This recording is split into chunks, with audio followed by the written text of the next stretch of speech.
What is your view about that? Well, I'm in agreement with you that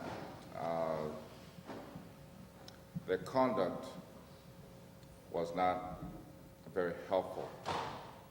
And I have to take it one step back to go prior to the elections. Doe was a military strongman. If you look around the world, anytime military strongmen have been defeated in elections, it has been with a strong political alliance. And the failure of our Liberian politicians to form an alliance, to rally behind one candidate, the failure to put the egos aside, is a contributing factor to empowering Doe to do what he did. But it still does not excuse the fact that rigging the election was not the helpful thing for the country. The election was rigged, period. I do believe that one of those four you speak of won a majority of the votes. The fact that we did not have the opportunity to transparently know the results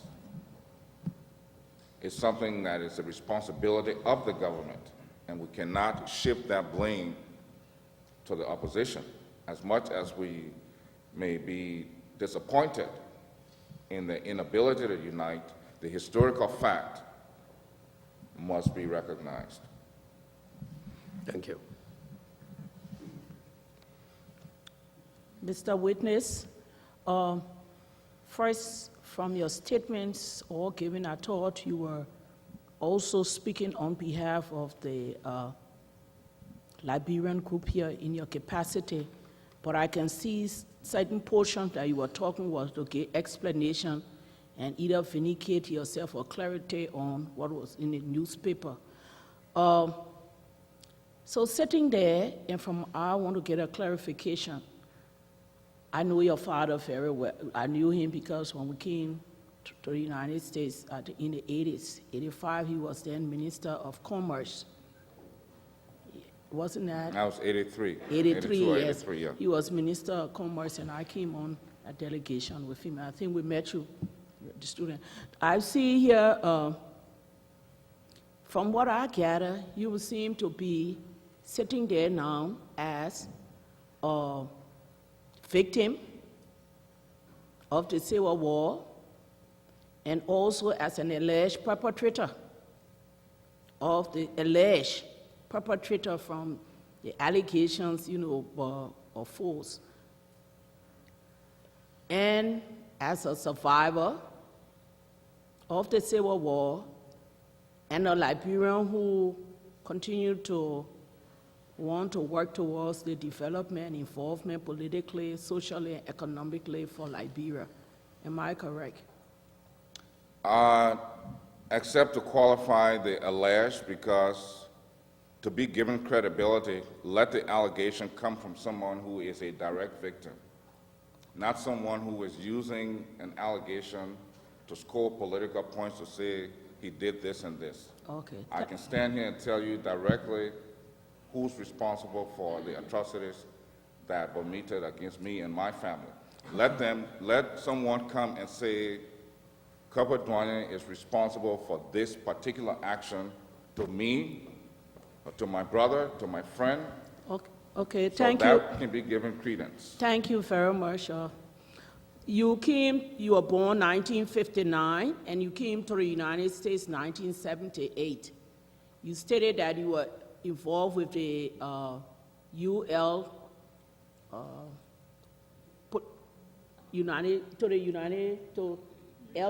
no, I'm talking about in LU, when you were at LU, because you even pointed to one of our commissioners that you all were at LU during that time and trying to create maybe the consciousness of how the youth or the young people felt about the government at that time, which happened to be Talbot's government.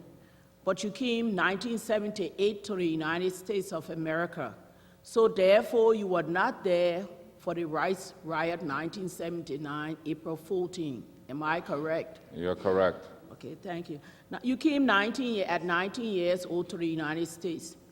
Who paid your way to come? Did you come on a scholarship or it was your parents? My parents. Okay, thank you. Yeah, wherever he came from. Thank you very much. Sorry for the death of your families, and thank you for clarifying. When you decide to be a leader, criticisms will come. But I want to advise you, the harder those blows, it's just like the wind and the tree. The harder the wind, the stronger the tree. So continue to do what you want to do in the interest of your country. One more question, the last. What's your ethnic group, your ethnic background? Gio. Gio. You've been in the United States since 1978. Do you have any children born here? Yes. How many? I have 3 children born here. Yeah. And what will you consider them now, if somebody would ask, because now we are writing history and a myth in our history.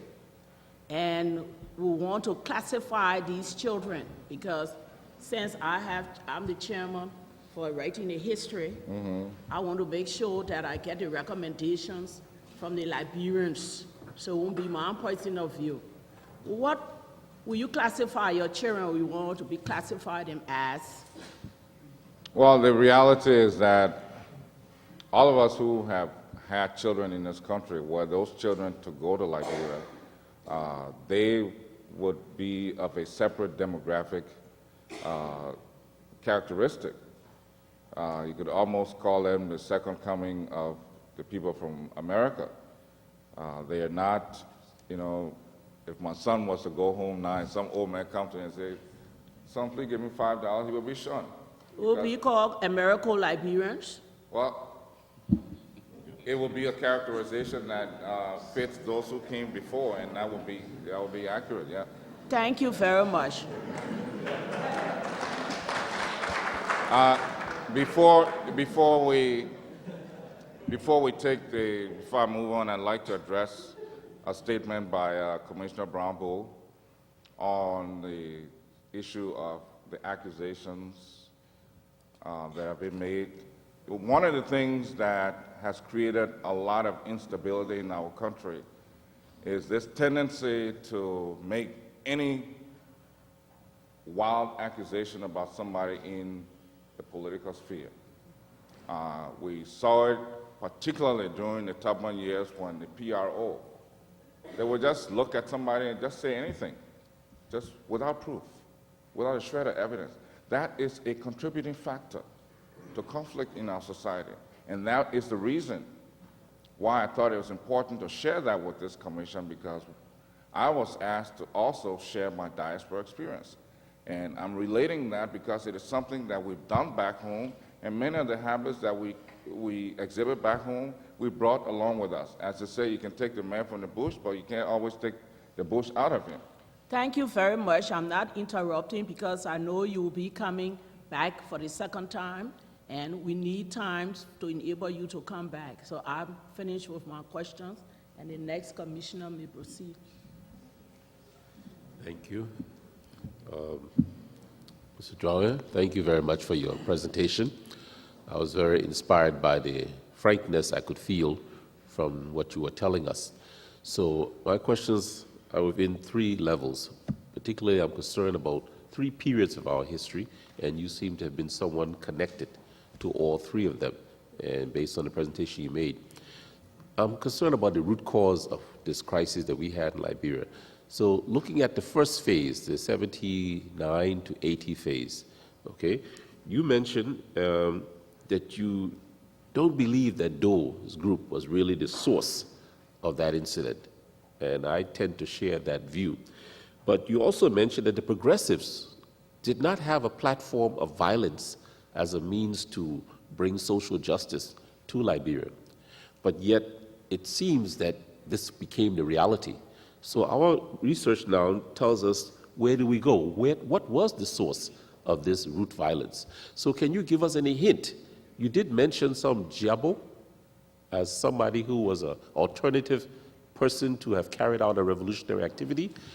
Maybe he has a hint that can tell us a little bit more, or do you have anything else you want to hint to guide us in what was the root of that violence at the very beginning? I know you have to protect all of your reality, so do it in the way best. If you think it has to be done confidentially, then you can give it to us later. No. Second, you want to give you all three or just one at a time? Let's do them one at a Okay, time, please. okay. When I said that the progressives did not have a platform for violence to bring about social justice, I was referring to the period leading up to the coup. Okay, because approaching the 1990 war, many of those who were in the progressive movement did actually embrace a platform of violence. The Major Jebo, what I've heard was that he's dead, by the way, so you can't ask him.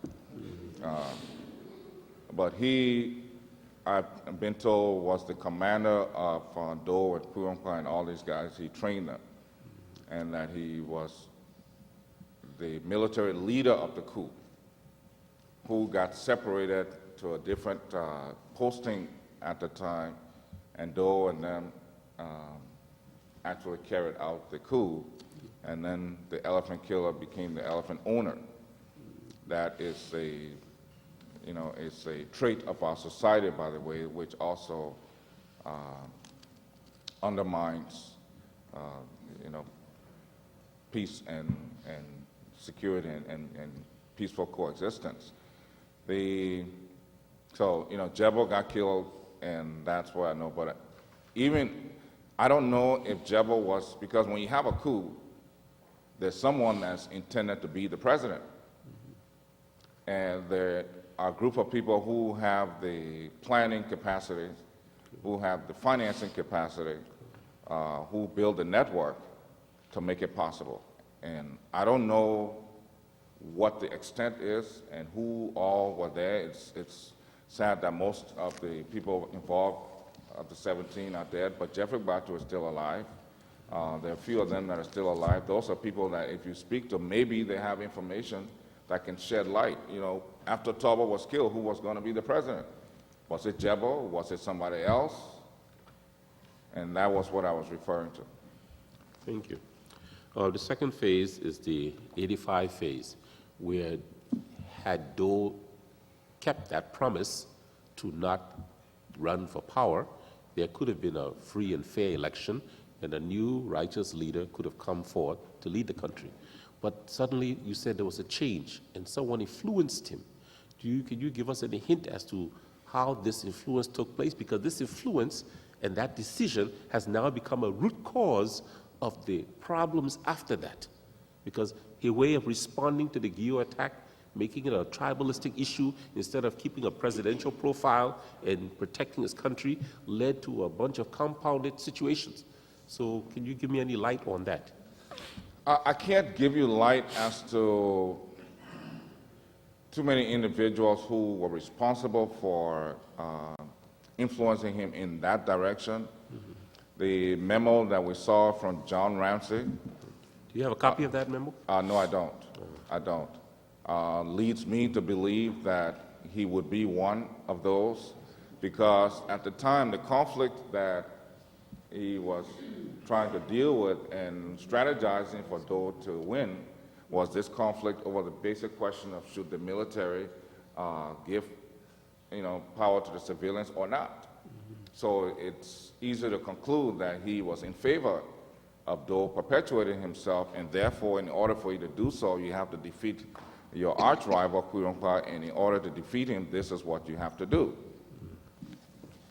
Okay. Thank you. Then the third one, the next window of opportunity that we had as a nation to change things was 1997 with the election. But the Liberian people chose to put Charles Taylor into power, a man who had been a root factor from the 1990 up to 1997. Then the same people decided to remove him by the same technique of military violence, having already seen the past experience. So the question that comes to my mind is, how could this happen? And what can be our lessons now to protect against the repetition? Should we make reforms in our Constitution that give qualification to leaders? Because presently our Constitution has no specific qualification for leadership, just a certain age and a Liberian. But your nature of thinking, your past background, it doesn't care. So could you comment on that from your perspective? Well, I mean, one of the fundamental tenets of democracy that, from time to time we may not like, but have to uphold and respect is that the people have a right to be wrong.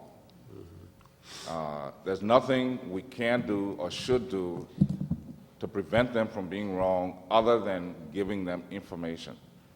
The situation of the Taylor victory is a very complex one. I've even heard that he won in the BTC precinct. Just a year earlier, he was trying to annihilate them. I think there are a number of reasons for that. One factor is that the Liberian people were war fatigued. They believed that if Taylor did not win, the war would continue. So they thought that by giving him victory, they will have peace. The other factor is that his opposition, not necessarily political opposition in the campaign, but during the war, did many things to belittle themselves in the eyes of the public that led the public to believe that Taylor was this strong man who could bring all of them into the fold. When after the Akasomo Accord, the Ulimo J faction with Roosevelt Johnson and company gave Charles Taylor everything he wanted, including the Minister of Justice, the Director of Police, the Minister of Foreign Affairs, Minister of Internal Affairs. They created a situation where the police director could order the arrest, the Justice Minister would justify it, the Foreign Minister would justify it to the international community, and the Internal Affairs Minister would justify it to the country. So they put themselves in a box, and everybody knew that they were selling out to Taylor. When Alhaji Nkrumah joined forces with Taylor to wage war on Monrovia in April of 1996, it told the country that Taylor is the boss of all of these guys. So let's make him president, he will control the rest of them. And, the war that came in 2003, it would be inaccurate to say the same people that voted for Taylor actually carried out the war. It doesn't take a majority to start a war. I think something like 25 people started this war in 1990 when they hit across the border. Okay, so it doesn't take a majority, so I don't believe that the majority opted for a war to remove Taylor. It was brought upon by those who thought the only way back to Liberia is through military action, and this is one of the central themes throughout this conflict. The people who started the war in 1989, Charles Taylor, Moses Blah, Prince Johnson, all of these people, there were people who knew that if they walked down the streets of Monrovia, there would be dead bodies. The people who started the war against Taylor were people who knew that if they walked down the streets of Monrovia, there would be dead bodies. And so they are able to form alliances with countries and individuals who supply them with weapons. People say they collect money to buy weapons. People don't have the ability to collect money to buy weapons. The money they collect is only goodwill money. Countries support them with the arms and ammunition that they need. In the case of Liberia, who would be some of those countries that you would say helped us? Well, definitely with the Taylor War, that help came from Libya through Burkina Faso and the Ivory Coast. You can typically tell who's supporting the war by which territory they're using to wage the war. In the case of the other war that came from Guinea, without the complicity of the Guinean government, I don't think those weapons could find their way to Liberia. They were not dropping from planes and fighting. They were coming through territories. And the fact of the matter is that Taylor also created a situation where the countries surrounding Liberia had a self-preservation need to see him defeated. The reason ecomog moved into Liberia in 1990 was because it was discovered that Taylor had dissidents from most of the West African countries.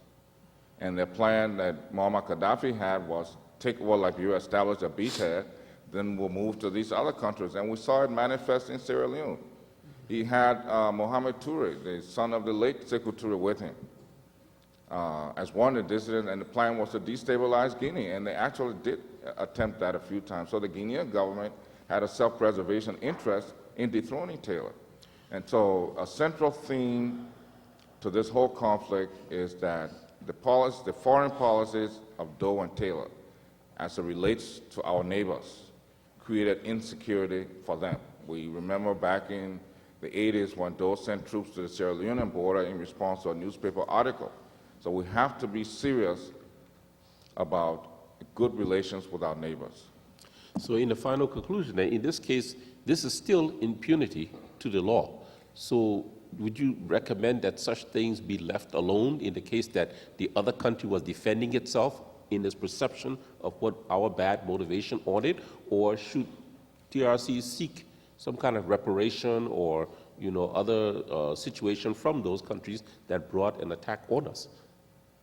In the case, for example, Doe, he was a legitimately elected president, but yet countries united together to support his overthrow. In the case of Taylor, he was a legitimately elected president, yet countries abroad put money and support together to support the overthrow. So in analyzing it, as we look and say, well, they were defending their perceptions, is it right? Is it wrong? What will be your thinking and feeling as a Liberian leader here? I think we have to be practical. In the case of the Guinean government, there was provocation. The Taylor forces did attack Guinean villages at one time. In the case of Libya, there was no provocation. In the case of the Ivory Coast, there was no provocation.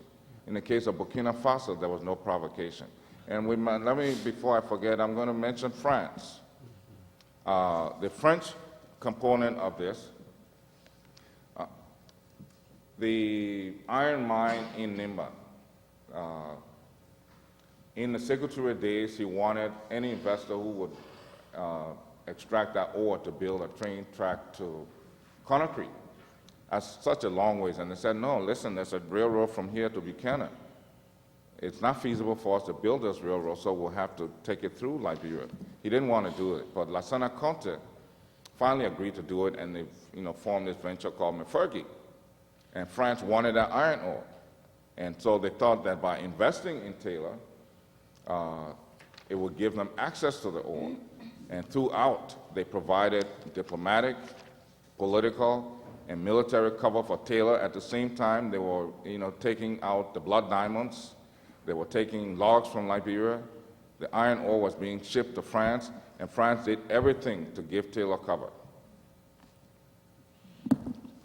In fact, even at some point, the French journalists also got involved because there is a link from from Agence France International, which is their version of the AP or the UPI, in which they quote that eyewitnesses said that the Nimba Redemption Council people committed atrocities.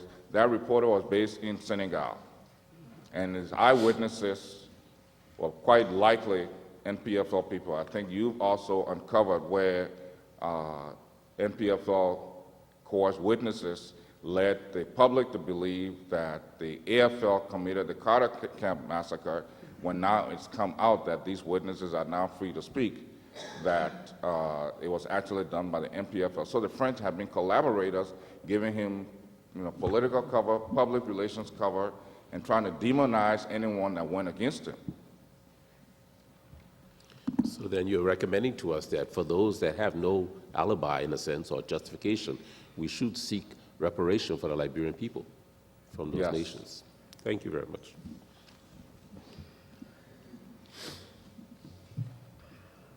Thank you for your presentation.